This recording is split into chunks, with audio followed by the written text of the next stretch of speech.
Các bạn có làm số điện thoại chậm lại, số điện thoại chậm lại. Rồi các bạn có làm điện thoại lại cho tôi đi. Tôi đi làm số điện thoại chậm lại. Các bạn tự đi làm số điện thoại chậm lại, số điện thoại chậm lại, đúng không?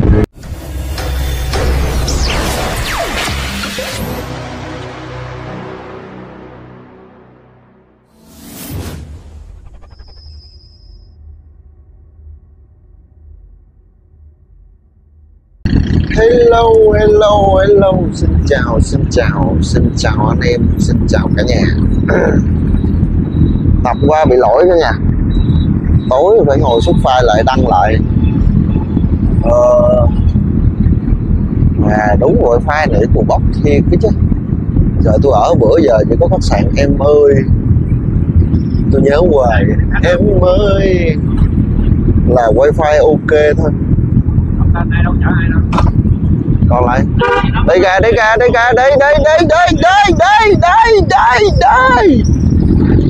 giờ đi sáng.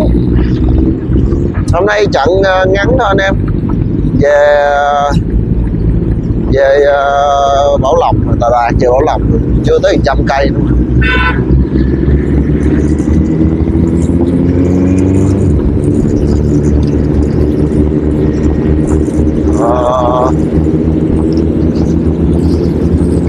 Đà Lạt được mấy bữa nay rất là lạnh nha.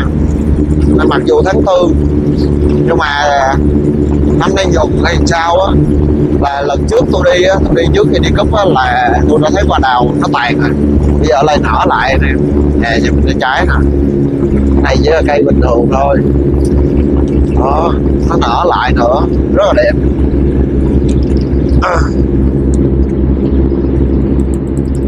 Thì mùa này lạnh nha, tối lạnh, ban ngày thì tôi thấy nó cũng bình thường, cũng mát mát, chạy xe nó vẫn mát mát, còn buổi tối là lạnh lắm, sương xuống bờ mịt luôn. Đi Đà Lạt đi anh em, sướng. Giờ xuống Bảo Lộc là chắc là nó nóng hơn rồi. Xin lỗi, thôi tôi đi ăn sáng nha.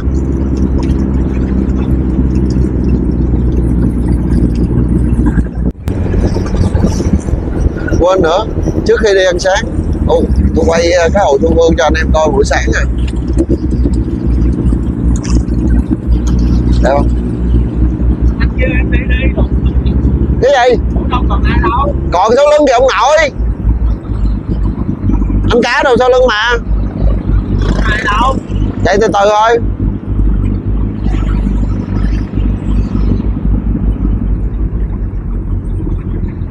Đây rồi, giờ mình với nó tác đi xuống đèo trước anh em. Thẳng đúng không anh?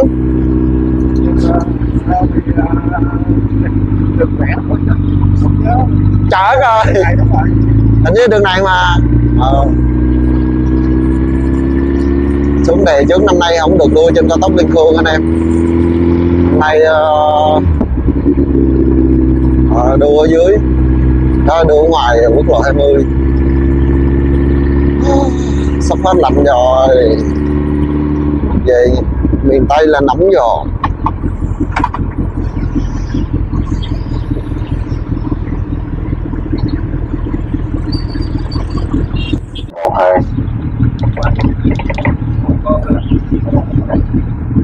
Rồi bây giờ chuẩn bị xuất phát rồi anh em ơi.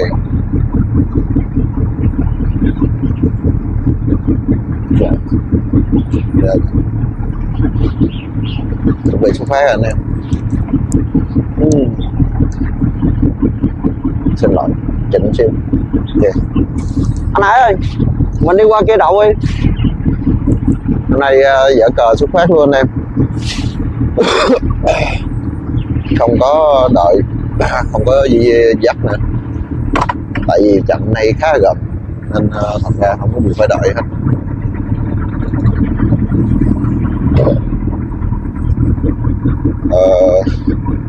Chưa tới 100 km nữa mà. Có 97 km thôi. Hôm nay thì mình không phải đu đoàn hết, mà sẽ có chạy lên Cát Rin với lại chỗ nhà tài trợ. Năm nay thì có điều đặc biệt là không có đua trên cao tốc, thì mình mới hỏi là do nhân nhà đài họ muốn đua ở dưới, để đua cao tốc thì vắng quá anh em, đua ở dưới thì có người dân này kia, khán giả này kia, nó sẽ hay hơn.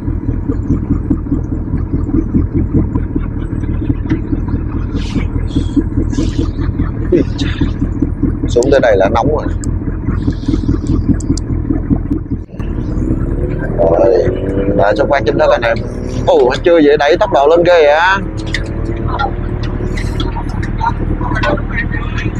Ghê vậy, mấy ba sung vậy. Sức khỏe dữ à.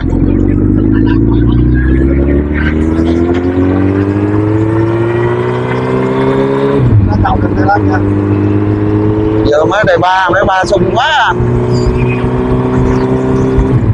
Qua chạy sờ kia chưa đứng.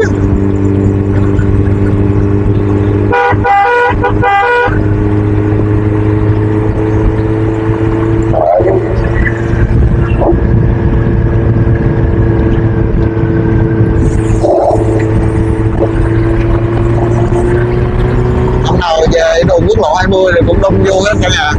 Tuy không vất vả nhưng mà khán giả đông lắm, đông khủng khiếp luôn, gần như là đông nhất trong cái trận luôn.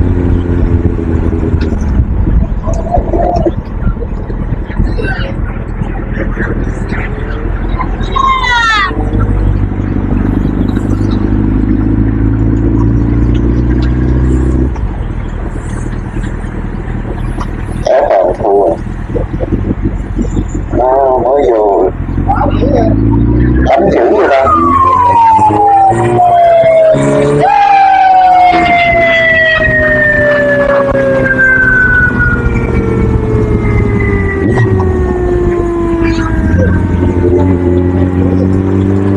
Sùng quá, con trồng cây mà.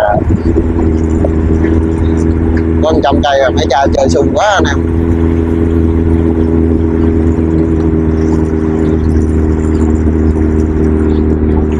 Đang đánh rồi, lên không được anh Hải ơi.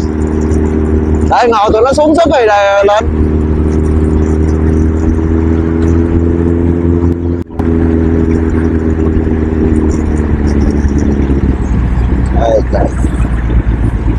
Mới vô mấy cha làm ghê quá. Bất ngờ luôn á.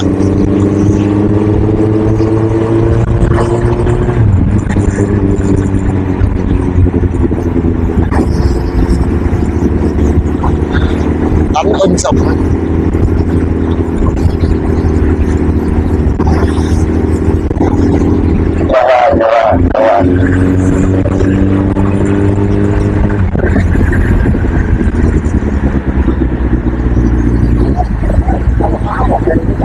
Dữ vậy ta, hỏi nó chơi dữ vậy. Vô sớm giờ sớm mà.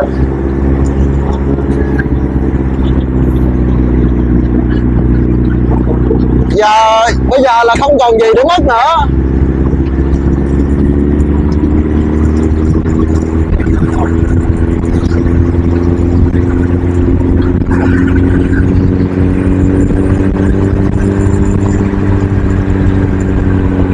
Sao máy dừng lại, sao máy dừng lại, sao máy không dừng lại.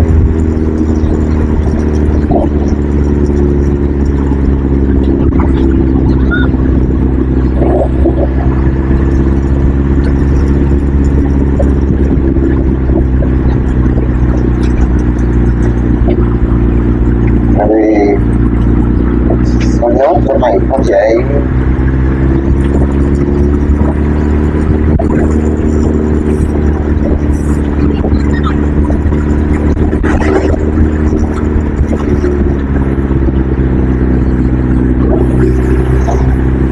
Trận này đông lắm anh em, đường đi lúc nào quá đông luôn.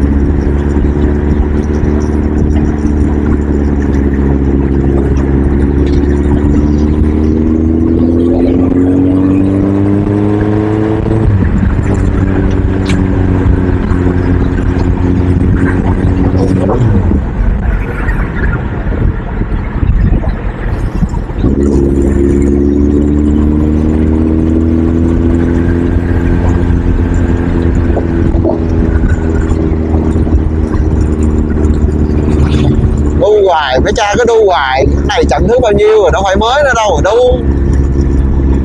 đu là chết với tôi liền.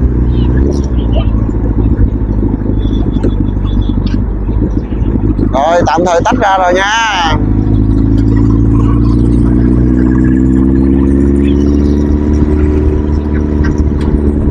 Nó ngó đâu cái này rồi.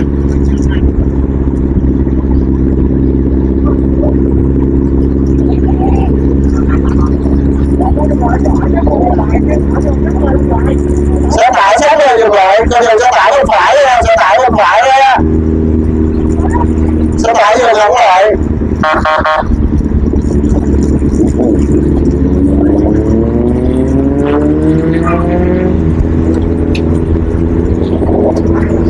Xe máy dừng lại, xe máy làm sát lên dừng lại, dừng hẳn lại. Cảm ơn.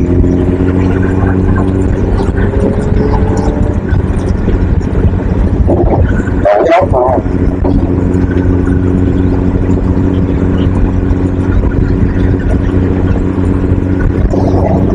Căng thẳng quá, mới vô mấy cha làm tôi căng thẳng theo luôn á, thiệt á.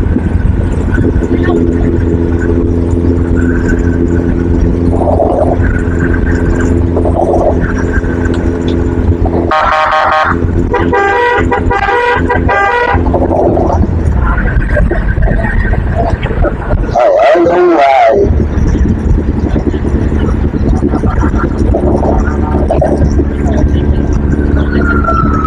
Qua trái.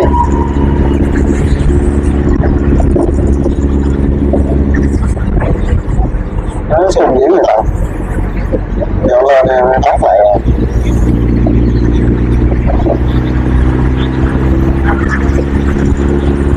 Sáng thấy đánh trận luôn nè.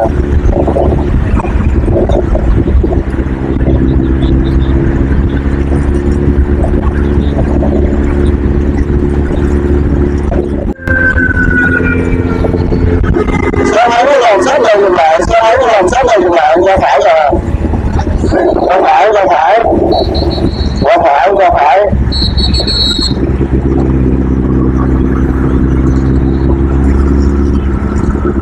Đông quá, buộc xài cò hú luôn. Không xài cò hú không được, nó nguy hiểm.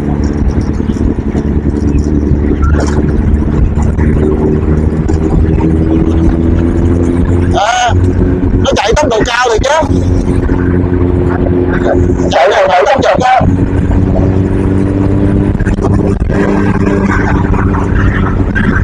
Chạy ghê quá anh em, độ dốc chạy ghê quá.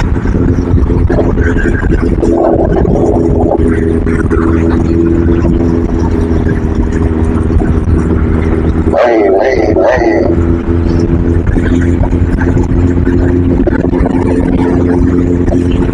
Ở đây nó trước dừng lại.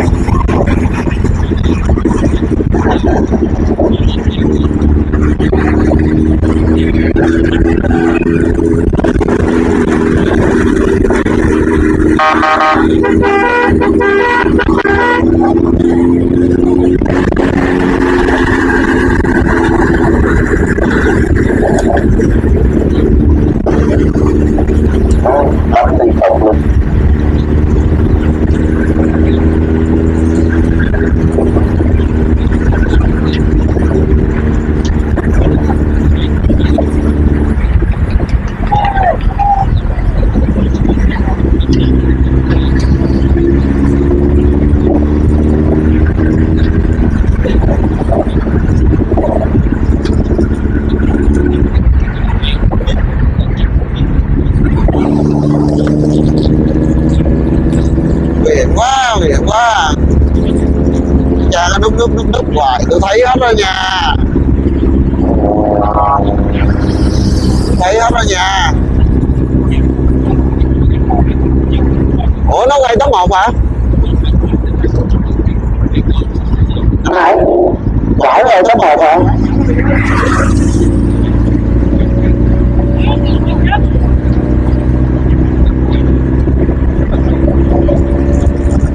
Sao hai đứa làm dừng lại dừng không à?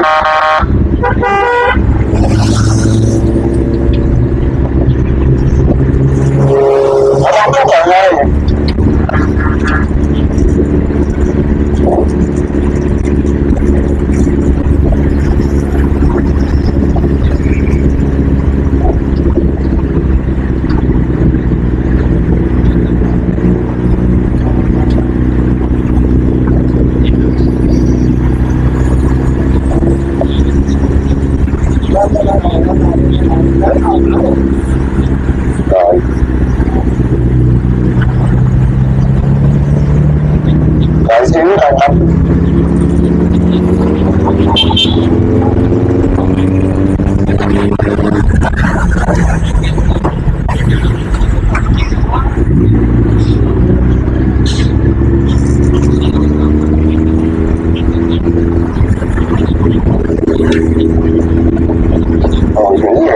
Sao mấy dừng lại dừng lại chú ơi, dừng lại đi.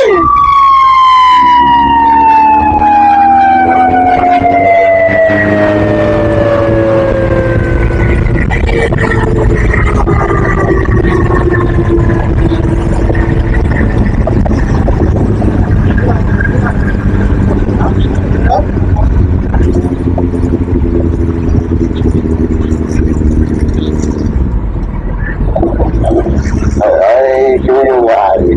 Ra luôn. Hả?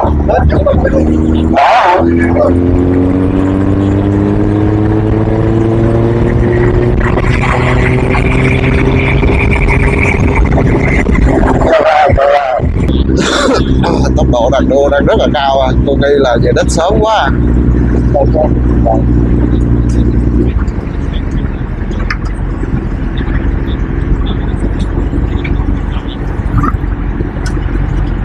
Tôi đi về đích sớm quá anh em.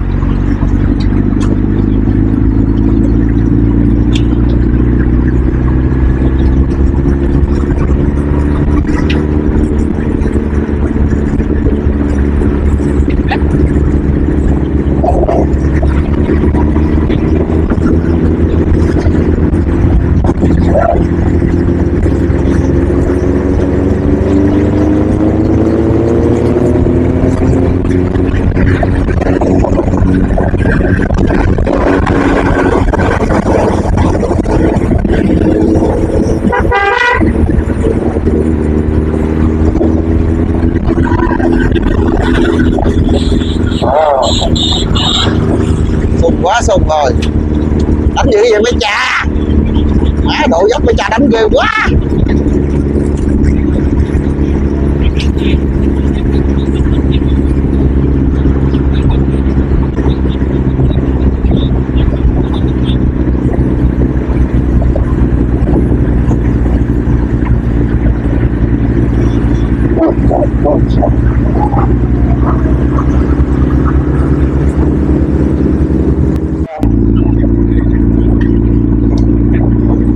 Đó, mấy bà đánh sung lắm mà. Rớt rồi, chịu có nổi đâu. Chịu sao nổi nhiệt. Đủ dốc mấy bà sung lắm, lên dốc đi. Lên dốc đi. Lên dốc là le lưỡi liền.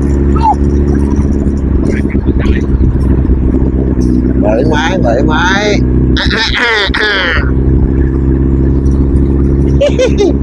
Đường đông quá cả nhà. Quốc lộ 20 không có ông Lương nữa.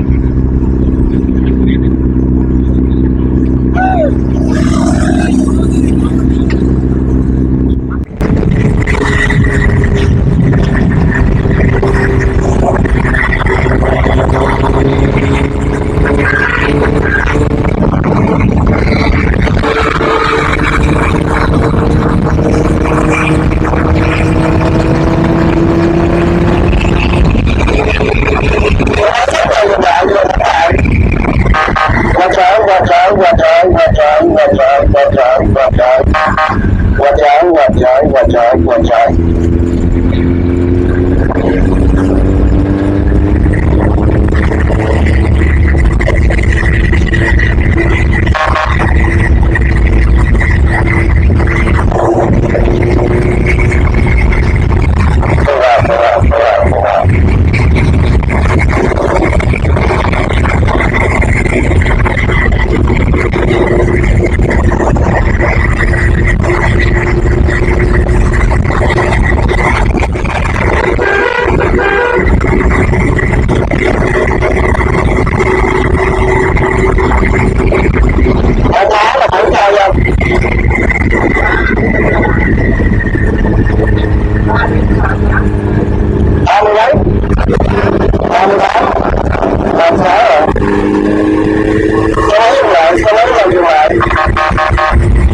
tới cái chỗ Tôn Đông Á đầu tiên rồi anh em.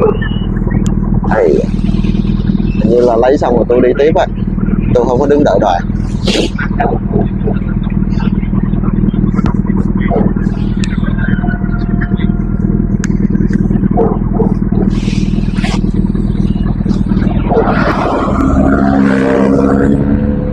Giữ vậy gần tới hả? Tôi bơm cỡ đó mà ta.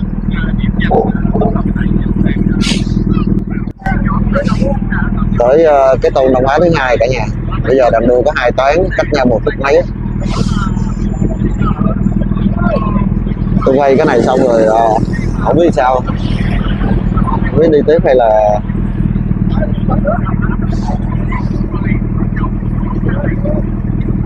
không biết đi tiếp hay là đua đàn ở đây.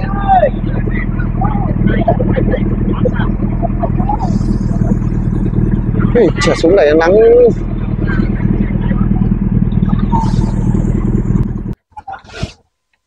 Rồi tới đinh 2 anh em. Nay trận này đúng lẹ luôn. Giờ xong này là tôi mới đu theo đài, một đứa đang đi còn lại.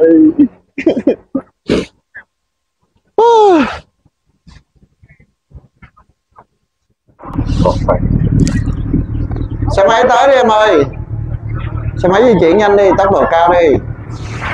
Có luôn. Đang tới rồi anh em ơi.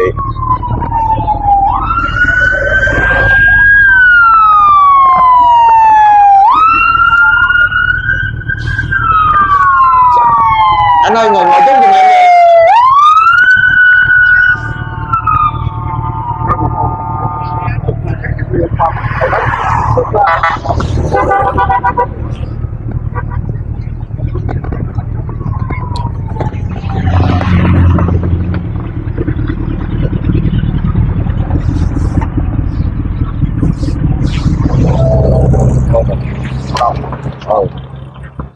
Bốn toán tăng 1 tăng 2 2 phút.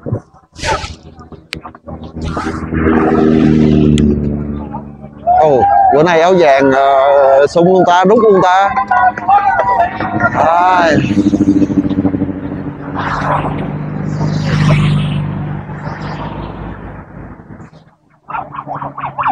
Hiện tại có 4 toán tăng 1 tăng 2 2 phút.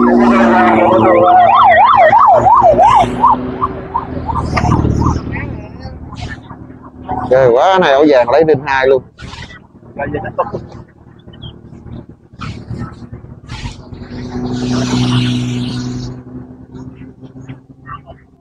Theo đếm 2 không? Đấy à. Đâu bán đấy hả? Canh cho anh canh 8 đi. Rồi ok.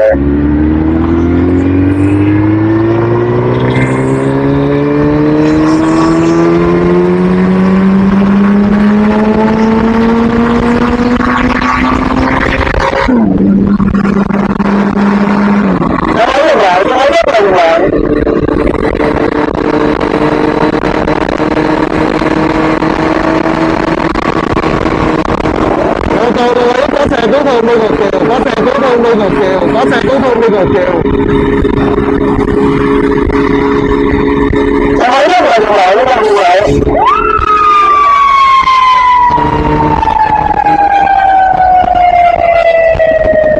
Xe máy rất là dừng lại, xe máy rất là dừng lại. Em ơi, dừng lại, em ơi. Xe máy dừng lại đi. Dừng lại rồi.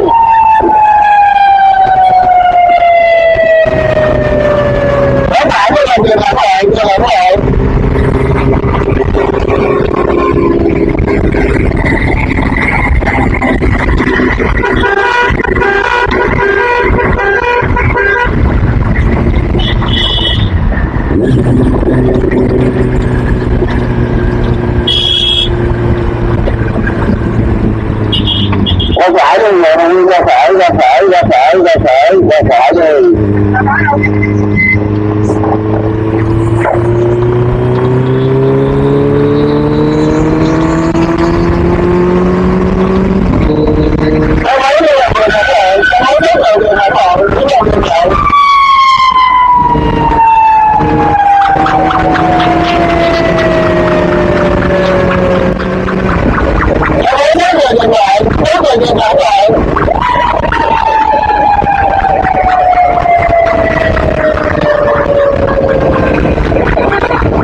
Rồi đúng không? Không phải đâu, không phải, không phải. Đúng không?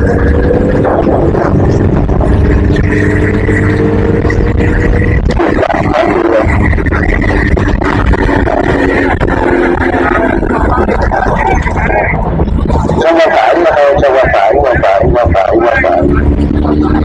Rồi đúng không? Bà con mà tính 600 lần mình đi à, 600 lần mình đi à.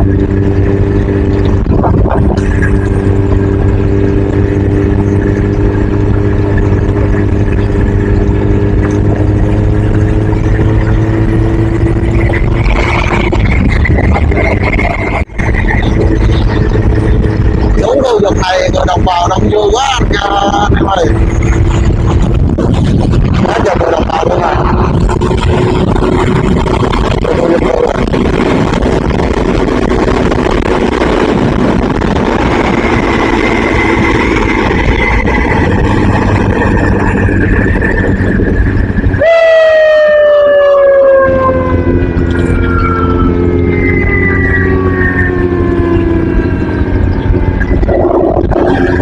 Đây có chỗ lòng đường mà.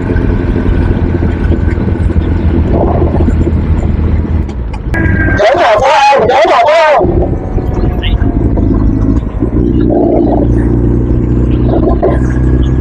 Ở đâu ta?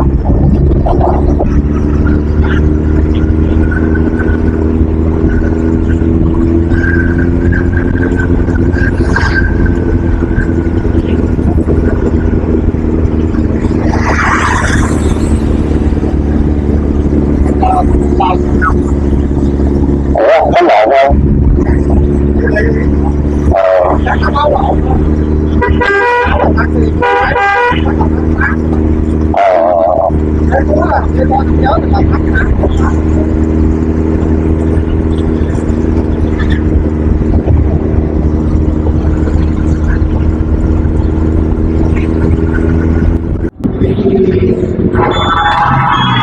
Rồi hết đêm nay rồi, giờ đi tiếp thôi.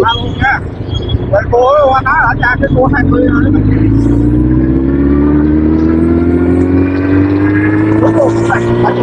Khỏe rồi. Dạ, anh ơi, xếp phải cộng lại với anh.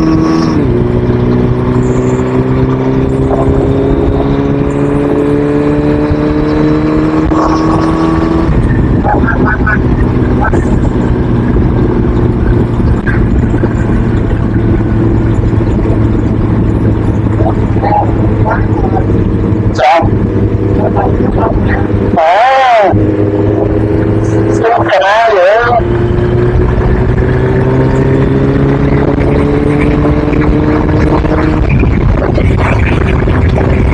Ủa, có tôi dân hả?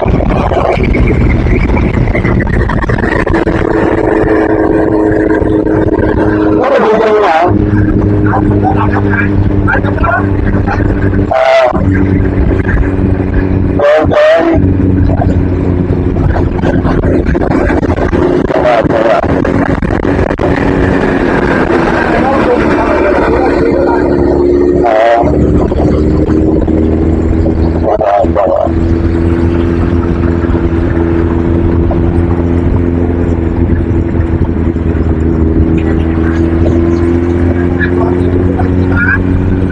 Bây giờ thôi đi về, nó lộn quá. Có rồi nè.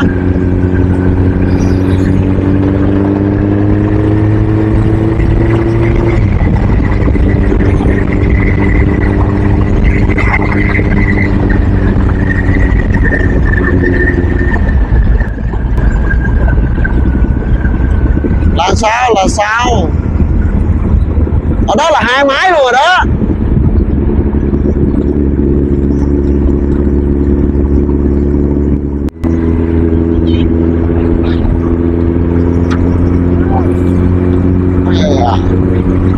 Tự nhiên cái tán đông này có 2 máy, bắt tôi đu vô làm gì ta? Đu vô làm gì ta? Kỳ vậy ta? Khu đông địch thúi cho làm gì trời? Đu vô là 3 máy rồi, làm sao 2 máy rồi? Làm gì chi dữ vậy trời?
đường luôn. Anh ơi, anh chọn lệnh đi chậm lại giúp anh nha anh ơi, anh chọn lệnh đi chậm lại giúp em. Sao mới làm số điện thoại chậm lại? Tôi làm số điện thoại chậm lại cho nên sao phải làm số điện thoại chậm lại, số điện thoại chậm lại. Rồi cái lại đó lại điện thoại lại giùm em đi. Tôi làm số điện thoại chậm lại. Nếu không chịu tôi làm số điện thoại cho hãng bạn, số điện thoại cho hãng bạn, đúng không?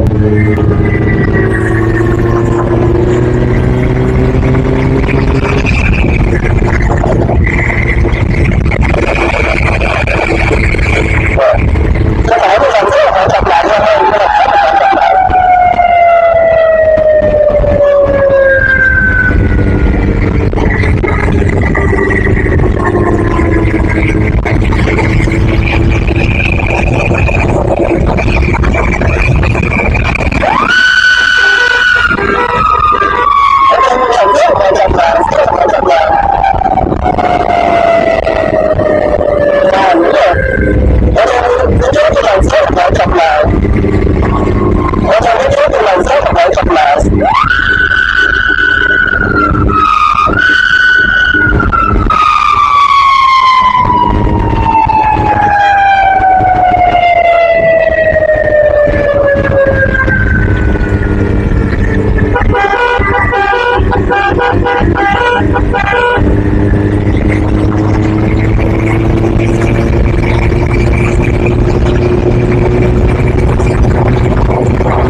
Bữa nay chỉ chạy không mà chạy khỏe.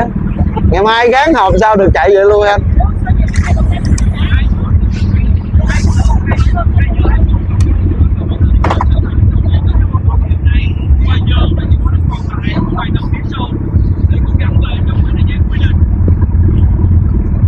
Giờ sao quay ra ta.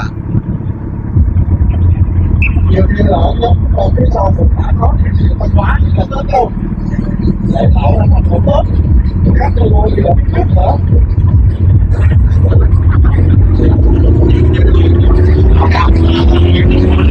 đang nằm lại ở phía sau.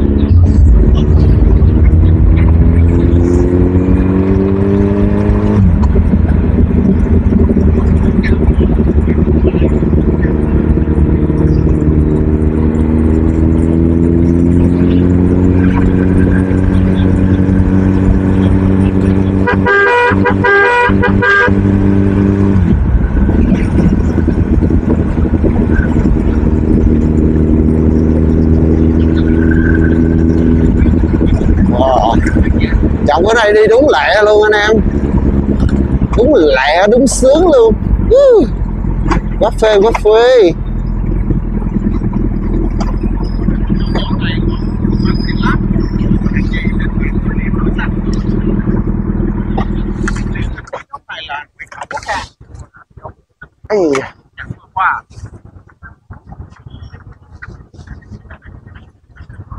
Cách tay đua này còn cách đến khoảng 2 km nữa. 2 cây cuối. Hơn 2 phút. Có lẽ là vẫn trong thời gian quy định cho nhóm này, không quá 5%. Mấy ai đi kinh chạy rồi nó ngang nhau hú ngồi Đù má hú quanh đường. hú da đi. Tụi bồ khú rồi, cái đó bồ khú rồi. Má không hú xe ngược chiều nó ban chết. Xe nào hú mà nó đâu có đủ mặt đất không đất. Mặt đất này mỏng hay mỏng.